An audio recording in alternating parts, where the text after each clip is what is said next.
4 fit বা 5 fit দূরে মানে আরেকটা চেয়ার টেবিল চেয়ার ছিল স্যারের, ওর উপরে পড়ছে একদম পুরোটা একদম সম্পূর্ণটা ভেঙে নিয়ে দ্রুত আমাদের মাথার উপরে ফ্যান ট্যান সহ দ্রুতার সহিত বাস্ট হয়ে সাথে সাথে এখানে পড়ে গেছে। আতঙ্কে আমরা কোন দিকে পালাবো তো এটা তো খুঁজে পাচ্ছিলাম না। আমি ফ্লোরে শুয়ে যাওয়ার চেষ্টা করছিলাম, কোনো রকমের দরজাটা বের করে ম্যাডামকে বের করলাম। পাইলট কি তখন বেঁচে ছিলেন?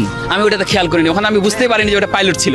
প্রথমে আমি তো আতঙ্কে মানে ওখানে হচ্ছে ধুলাবালির মানে অন্ধকারে ওখানে কি পড়ছে সেটা কিন্তু আমি মানে বুঝি নাই, বুঝতে পারি নাই। যে মতো হচ্ছে আমি অফিসের মধ্যে বসেছিলাম, বসে থাকা অবস্থায় বিকট শব্দ সাথে সাথে আমার উপরে যে মানে টিন শেডের একটা ছাদ ছিল, ফল ছাদ, ওই ছাদটা ভেঙে গুঁড়ো বালি ধুলো বালি টালি এগুলা ভিতরে একদম বিকট শব্দ। তখন বুঝতে পারছি যে ওপরে কিছু একটা পড়ছে, বিকট শব্দ, বিস্ফোরণ হয়েছে কোনো কিছু একটা।